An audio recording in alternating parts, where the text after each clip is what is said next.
and I'm going to talk about XQ, discovering your X factor.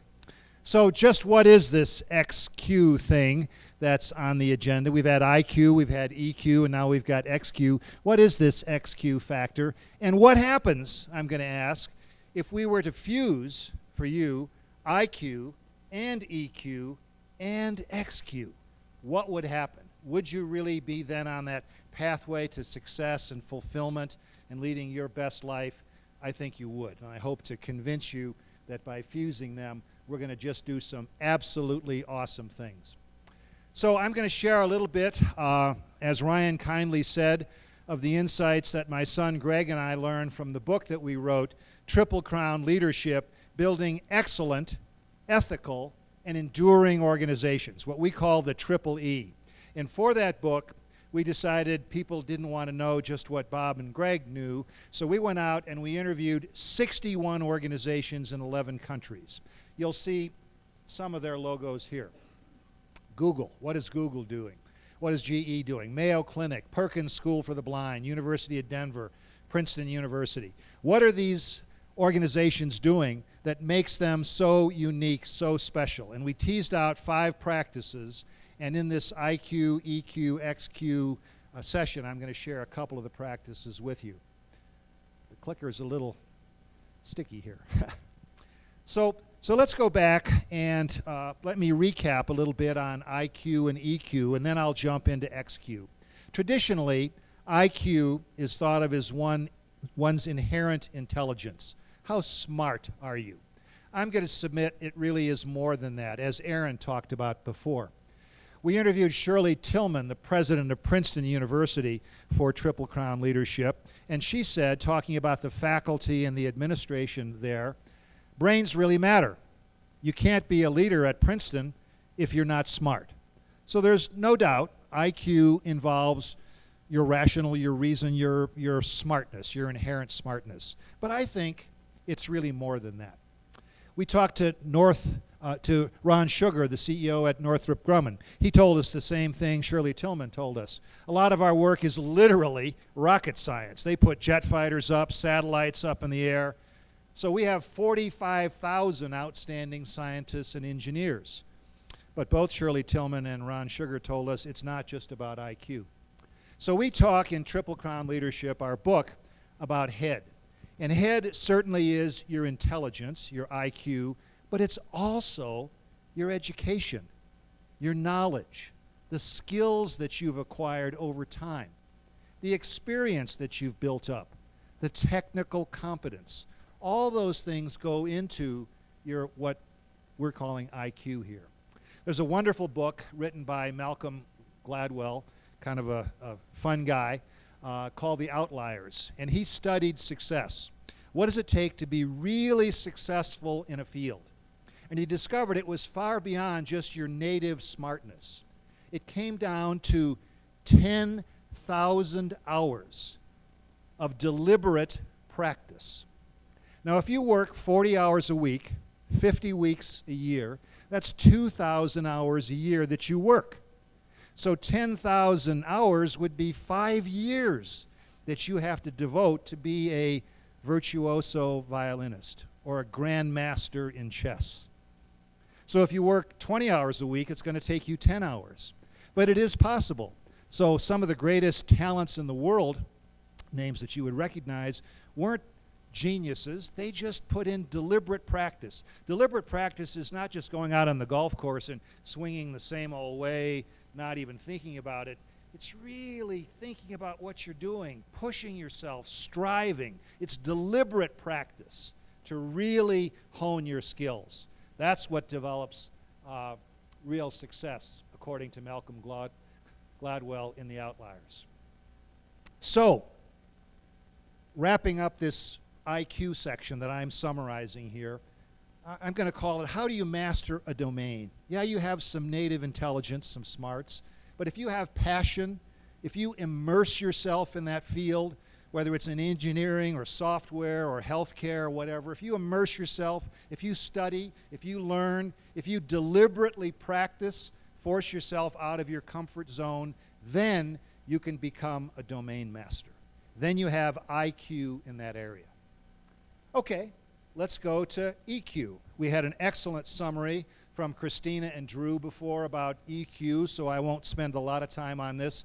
EQ is your emotional intelligence. As you see in the little graphic there, it's perceiving emotions, understanding them, managing them, and using them, and that gives you your emotional intelligence. So in Triple Crown Leadership, the book that Greg and I wrote, we talk about something similar called heart. Heart is your emotional intelligence, your EQ. And what we heard over and over again from the director of talent at Google, Judy Gilbert, or from eBay, or from Mayo Clinic, is that heart trumps head.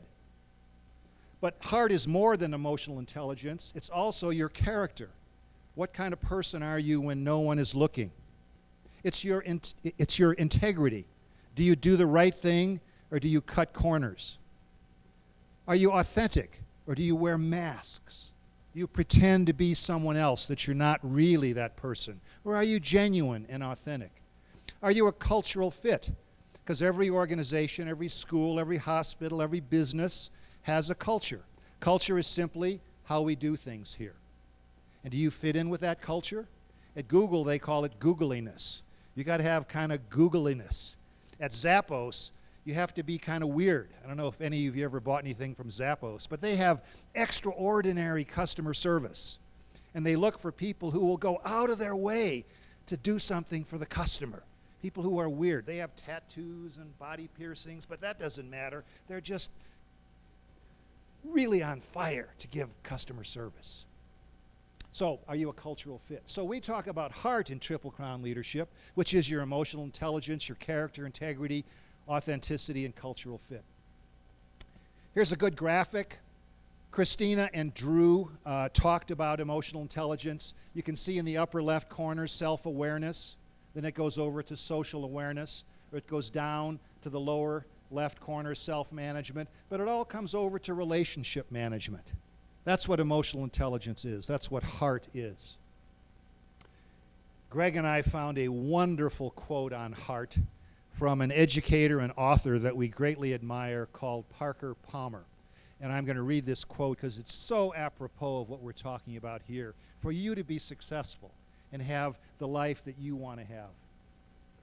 I'm using the word heart as they did in ancient times. It means that center in the human self where everything comes together, where will and intellect and values and feeling and intuition and vision all converge.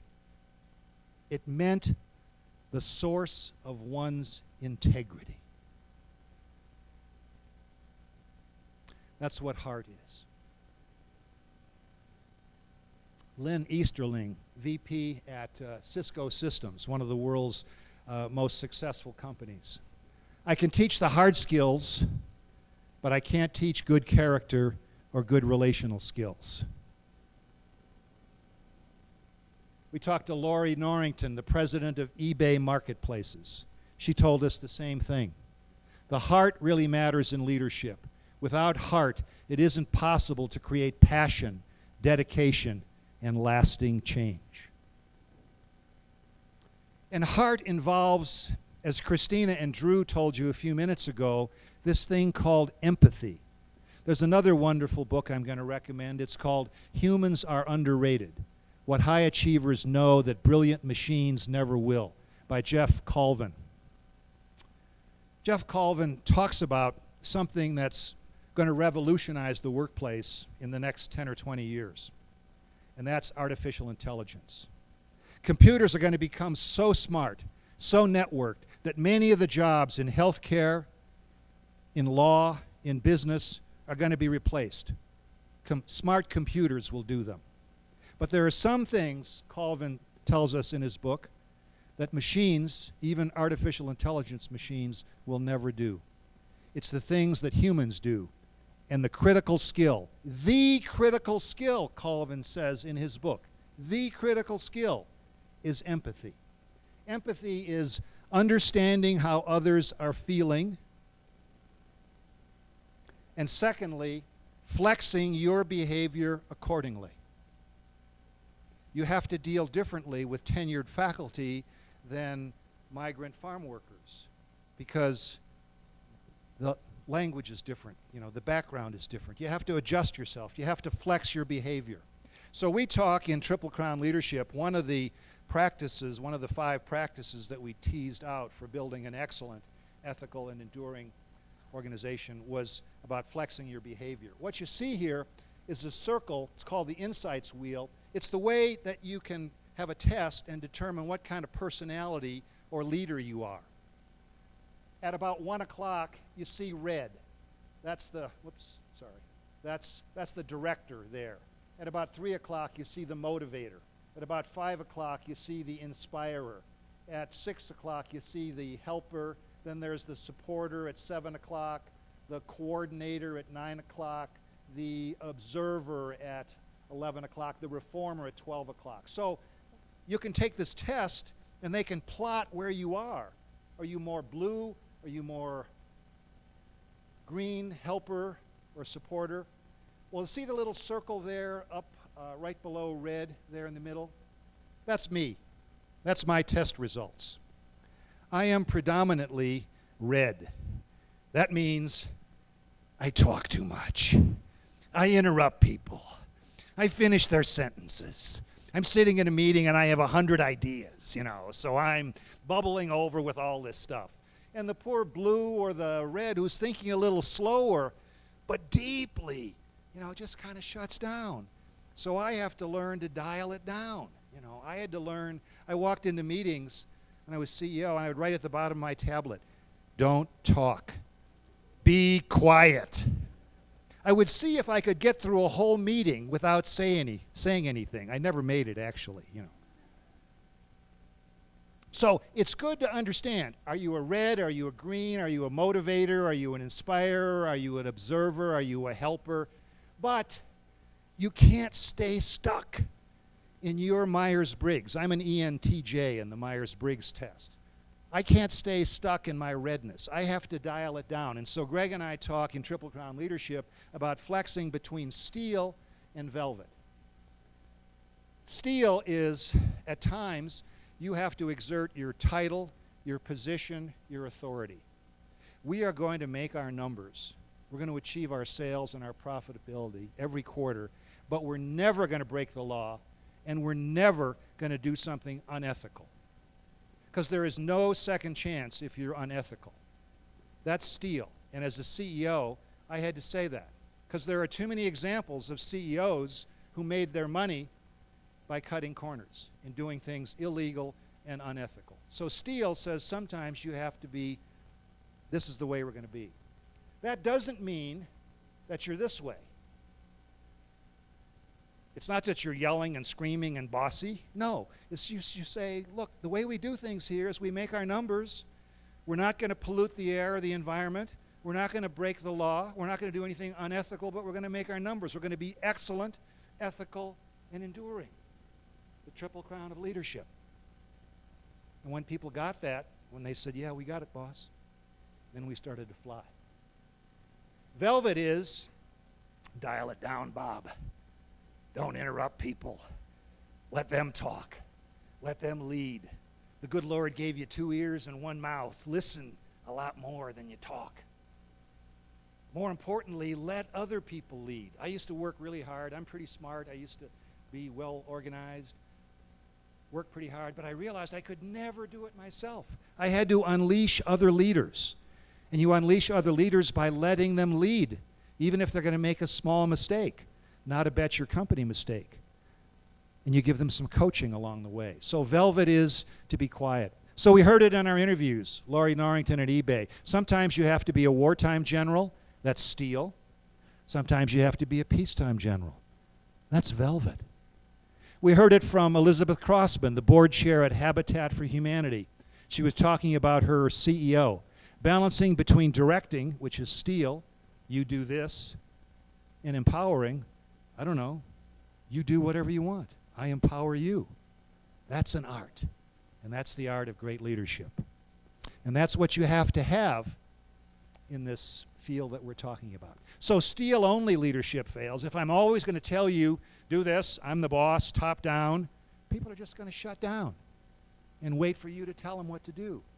If you're always saying, well, I don't know, what do you think? I can never make a decision, they're going to run over you. So sometimes you have to be steel, and sometimes you have to be velvet. Effective leaders flex. Does that make sense to you guys out there? I see some heads nodding. Good. So we're talking about this EQ, this character thing. A colleague of mine, Frank Sonnenberg on the left, character is the fingerprint of your soul. Oh, I love that when he said that. Oh, Frank, I got to use that in one of my presentations. Your character is an essential element of your EQ. Your character guides your behavior when no one is looking. That's when it's really important. So your character is based on your personal values. Christina and Drew showed you a page out of that book of personal values. If you're interested in doing a personal values exercise, get your pencil and paper out, because I'm going to give you a free website to go to. Ladies and gentlemen, if there's nothing else you do from what I say today, I encourage you, I implore you to write down your personal values. They are your moral compass. Because I guarantee you that in your life, to be successful, to reach the fulfillment that you want on that success summit, you will have ethical challenges. You will have moral challenges.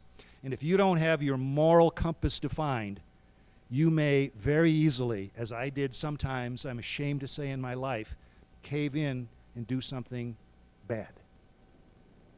So, your personal values are your moral compass.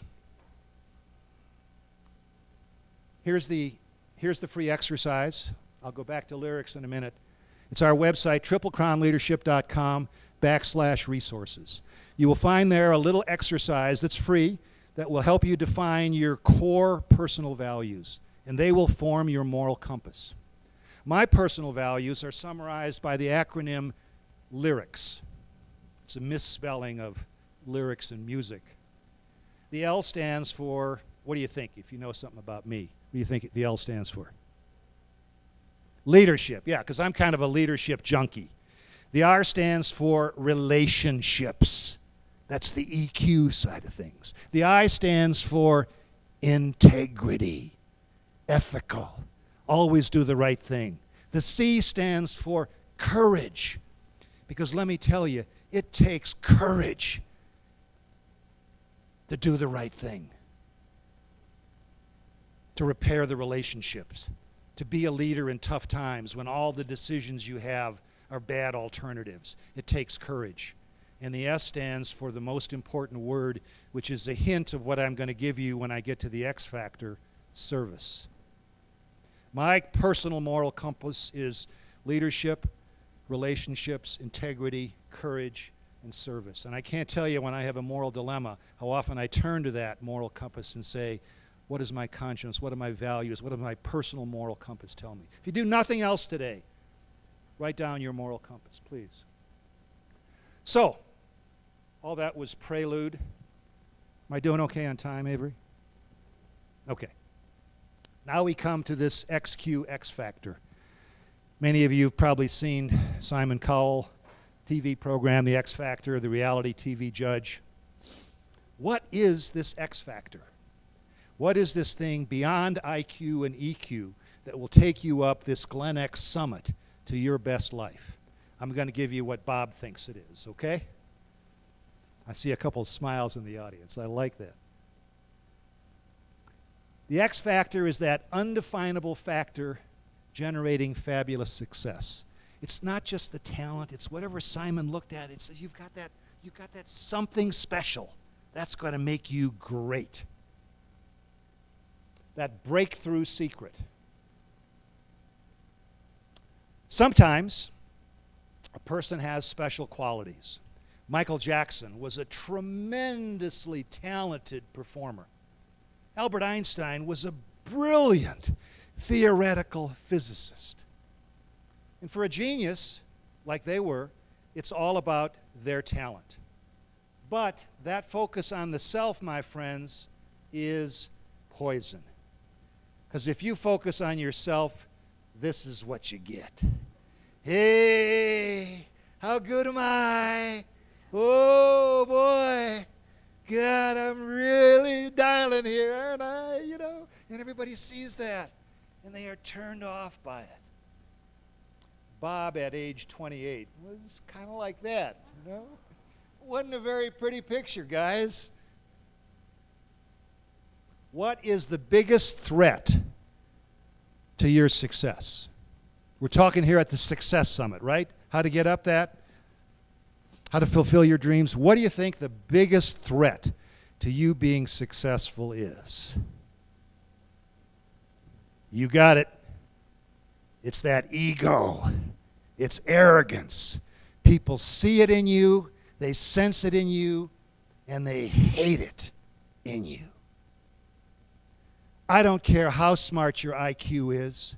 I don't care how good your EQ is. If you come across as it's all about me, you are toast. You can't get up that summit. Your ego, my friends, is not your amigo.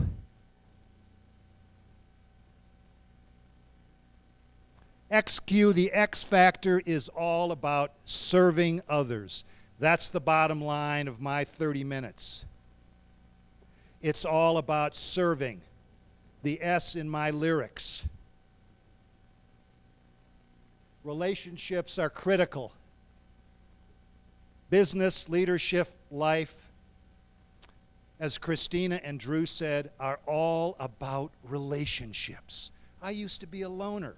Smart, working hard, 80 hours a week, flying all over the world. Couldn't do it. I needed the relationships of people who have this incredible talent in them. So I had a mind flip at about the age 30. I was one of these top-down leaders that Drew was talking about, my way or the highway. I'm smart, do it. I'm the leader. You're all the followers. You do what I think. That didn't work. That was a terrible, terrible mistake. And a mentor of mine, when I was about 30, passed on some Greenleafs from this gentleman, Robert Greenleaf, and it was literally a mind flip. The leader serves. What do you mean the leader serves? The leader's in charge. The leader's the boss. The leader has all the answers. The leader, you never see him sweat. No. People won't follow that. The only people who will willingly follow you are those who believe that you are serving them. If you're serving the ego of Bob, hey, I couldn't care less about you. If you want to lead something, if you want to be successful, if you want to be in relationship with people, you have to get it into your head that above all, you must project that I am here for you. It's all about you. I am here to serve you. It's not about me. Martin Luther King, a wonderful servant leader. He gave a sermon in 1968 called the Drum Major Sermon. And in it, he said, many of us want to be that drum major.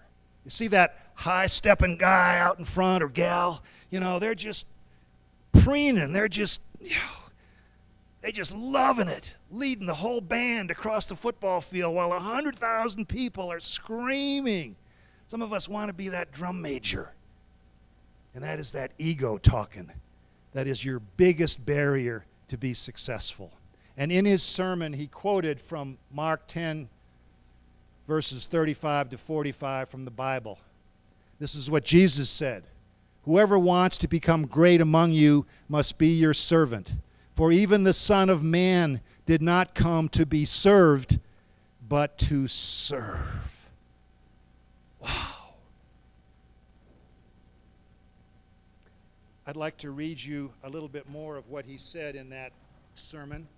I'm going to pull out my notepad because I didn't want to misquote him. Listen to these words from Martin Luther King, Jr., a servant leader. Not everybody can be famous, but everybody can be great. Because greatness is determined by service. You don't have to have a college degree to serve. You don't have to make your subject and verb agree to serve. You don't have to know about Plato or Aristotle to serve. You don't have to know Einstein's theory of relativity to serve. You don't have to know the second theory of thermodynamics and physics to serve. You only need a heart full of grace and a soul generated by love.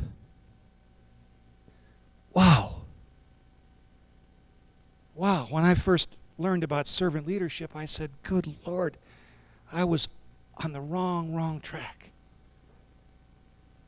Gandhi, one of the greatest servant leaders of all time, said, the best way to find yourself is to lose yourself in the service of others.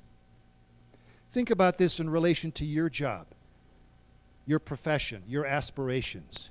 Is it all about you like it was for me for too many decades? Is it all about serving others? Albert Schweitzer, another great example. I don't know what your destiny will be, but one thing I know, the only ones among you who will be really happy are those who have sought and found how to serve.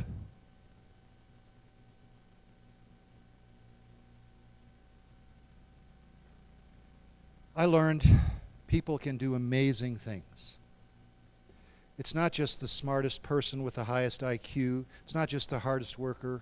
People have an incredible talent. We can walk on the moon. We can work on our laptop while we're doing our yoga exercises. People are amazingly, I got it, Avery, thanks. So let me share with you 3 of the most powerful phrases that I've discovered in my career over many decades about how to unleash the talent in other people. 3 phrases that I guarantee you, if you begin to use them with your colleagues, you will unleash tigers. First phrase is, I believe in you. You're asking somebody to do a hard project, take on a special assignment, and you say, I believe in you. Then you say, I trust you. And then you say, no matter what happens on this project, I've got your back. I've got you covered. Now, how many people, if the boss tells them, I believe in you, I trust you, I want you to do this special assignment, and I've got your back, how many would refuse? Not too many in my experience. This is the way you unleash talent. So success. We're talking about the GlenX Success Summit. Happiness, fulfillment, becoming your best self. Think about how you define success. How do you define success now? I defined it once as, I want to be a CEO. I want to make $50,000 a year. I want to live in a house worth a certain kind of money. I want to drive a Porsche. You know, I did all those things, and that was vapid. It was nothing. That wasn't success. So I'm going to quote something from the latest book that I wrote, Leadership Wisdom, Lessons from Poetry, Prose, and Curious Verse. Isn't that a great title? Leadership Wisdom, Lessons from Poetry, Prose, and Curious Verse. And I'm going to quote something from, I got to do one more clicker back here. I'm going to quote Bessie Stanley, who wrote this poem in 1904. It's what constitutes success. He has achieved success who has lived well, laughed often, and loved much, who has gained the respect of intelligent men and the love of little children, who has filled his niche and accomplished his task, who has left the world better than he found it, whether by an improved poppy, a perfect poem, or a rescued soul, who has never lacked appreciation of earth's beauty or failed to express it, who has always looked for the best in others and given them the best he had, whose life was an inspiration, whose memory a benediction. How you define success will determine how you spend your days. And if you're chasing money, fame, accolades from people who are very fickle, you might not be on the right track. Think about how you define success in your life, and you'll be on a better track. So what is XQ? What is the X factor in Bob's humble opinion? Putting your focus on serving others. People sense if you care about them, or is it all about you? And what happens, as I said at the outset, when you fuse high IQ, 10,000 hours deliberate practice, passion for something, EQ, emotional intelligence, self-awareness, as Christina and Drew said, what happens when you fuse IQ and EQ and this XQ factor of serving others? Well, IQ, mastering a domain, multiplied times EQ, building relationships, multiplied by focusing on serving. I promise you, I give you a 100% guarantee that you will have your happiness, your fulfillment, and your best self. Avery tells me we're running a little late, so I'm not going to pause for questions here. But I will do one other quotation, and then we'll wrap it up. And I'll hang around afterwards if you want to ask any questions, okay? I'm going to quote Shakespeare's Macbeth. Shakespeare, the greatest English author in history. In Macbeth said, "Out, out, brief candle. Life's but a walking shadow, a poor player that struts and frets his hour upon the stage and then is heard no more. It is a tale told by an idiot, full of sound and fury, signifying nothing." God, what a pessimistic, dreary view of life. Now, I admire Shakespeare, and I quote him frequently in my book, Leadership Wisdom, Lessons from Poetry, Prose, and Curious Verse. But I'm going to give you the antithesis of this quote, and it's from, I need another hand up here. It's from George Bernard Shaw, Irish playwright, Nobel laureate, co-founder of the London School of Economics. Wrote this, what I'm going to read you, this brief passage in 1903. It's called "This is the True Joy in Life." And I hope it resonates at your soul level. This is the true joy in life, the being used for a purpose recognized by yourself as a mighty one, the being thoroughly worn out before you are thrown on the scrap heap, the being a force of nature instead of a feverish, selfish little clod of ailments and grievances complaining that the world will not devote itself to making you happy.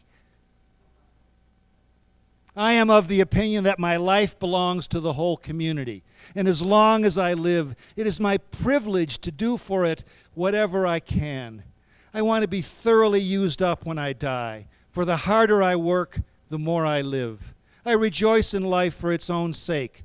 Life is no brief candle to me. It is a splendid torch which I've got a hold of for the moment, and I want to make it burn as brightly as possible before handing it on to future generations. Yeah. Yeah. George Bernard Shaw had it right. No. But thank you for asking.